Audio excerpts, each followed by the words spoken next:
Hello and welcome to another Retro Countdown presented by Quinforce Gaming, where we take a few minutes to shed some light on a particular topic, covering any past-gen console and compiling a list of the 5 best examples.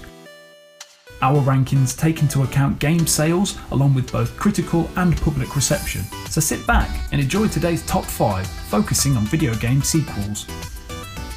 For the purposes of this video, we will only be looking at sequels that are a continuation of a storyline, so reboots and franchise installments won't be included. Bit of advice, try using knives next time. Works better for close encounters. Halo Combat Evolved ends with the Master Chief John 117 successfully destroying Halo 4, a large superweapon with the power to destroy all sentient life.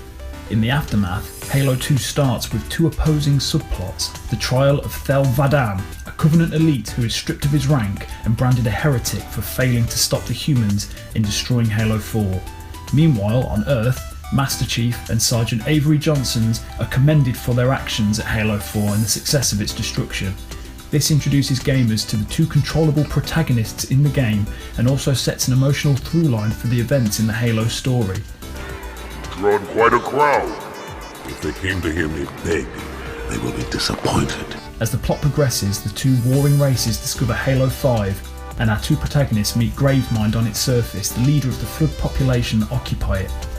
After discovering the true nature of the Halo array, the once disgraced Arbiter joins the fight to stop its activation and an epic conflict ensues.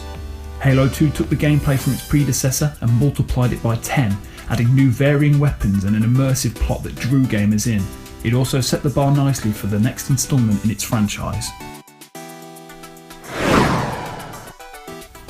When it comes to Batman games, none come as close to replicating the feeling of becoming the Dark Knight quite like the Arkham series did. Arkham Asylum saw Batman foil the Joker's plot to release Titan, a powerful neurotoxin that exaggerates human muscle tissue and adrenaline, into Gotham City. After these events, the idea of Arkham City is put forward, essentially a large prison state to house all the denizens of Gotham City. Due to his opposition of the concept, Bruce Wayne is arrested and thrown into Arkham City, with his dual identity as Batman being revealed to his menacing roommates by Dr. Hugo Strange. I guarantee everyone will know your secret. The game follows Batman as he fights through Arkham City in a bid to stop Protocol 10, a cleanse operation designed by Dr. Strange to kill everyone within Arkham City. As if that's not enough, Batman's old friend the Joker, suffering deadly side effects from the Titan serum, performs a transfusion and infects Batman with his tainted blood. Arkham City kept the positive strides that Asylum made with its fluid combat, bevy of cool gadgets, stellar writing and voice performances, fun cameos, and the list goes on. But add to this a diverse and interesting open world environment to explore, and you have yourself arguably one of the best Batman games of all time. Mass Effect put gamers in control of the multi-gendered Commander Shepard in an intricate and epic journey through space against Sovereign, a member of an evil alien race known as the Reapers, who are hellbent on destroying all organic life. Mass Effect 2 continues the story shortly after Shepard and crew defeat Sovereign at the end of Mass Effect, opening with an ambush scene where Shepard falls from his or her ship to his or her death. 2 years later, Shepard awakes after being brought back to life in order to bring down a race of bug aliens called Collectors. Shepard sets off to build a team and go against this new evil threat on an even more epic journey through space.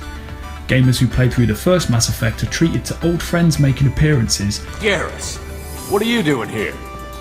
Just keeping my skills sharp. A little target practice. And the game even imports the player's save file from the original game, making the decisions you made affect the story and the experience in Mass Effect 2. The gameplay is more enjoyable, with the storyline and subplots being more coherent and engrossing. The relationships you build with your crew are paramount to their survival during the final showdown. And lest we forget the ability to get laid. Nice. At the end of The Legend of Zelda Ocarina of Time, which is considered by many to be the best video game of all time, Link defeats Ganon and Princess Zelda sends him back in time to enjoy the childhood he was forced to give up. The Legend of Zelda Majora's Mask picks up a few months later with Link searching for his departed fairy Navi. Whilst riding through a woodland on his horse Epona, he is ambushed by the game's protagonist, the Skull Kid, who has been corrupted by the power of Majora's Mask. After being cursed by the Skull Kid, Link meets the happy mask salesman who agrees to help Link in return for retrieving both Majora's Mask and the Ocarina of Time, which are now in possession of the Skull Kid. In addition, the moon has been set on an apocalyptic path by the Skull Kid and is due to collide with the Earth in exactly 3 days' time.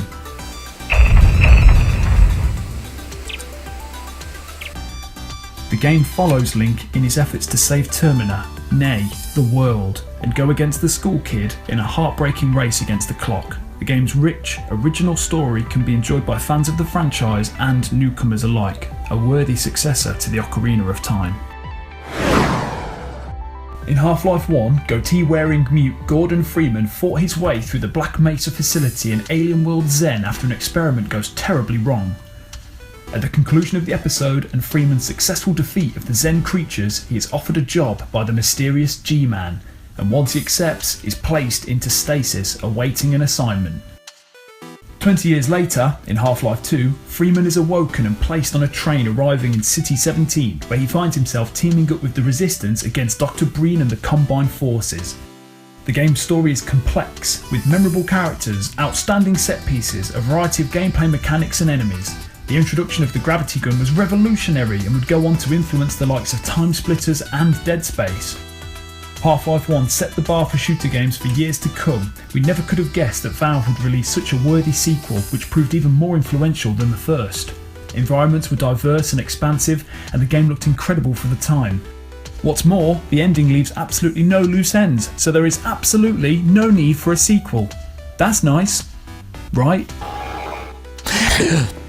Rather than offer you the illusion of free choice, I will take the liberty of choosing for you.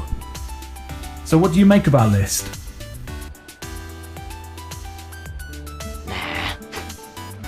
Have we missed any amazing sequels that you would have included?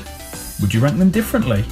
If so, we'd love to hear your views in the comments section below, and don't forget to subscribe for more retro countdowns here on Quinforce Gaming. I don't want to hurt you, but I will. Hurt me? I hardly felt a thing.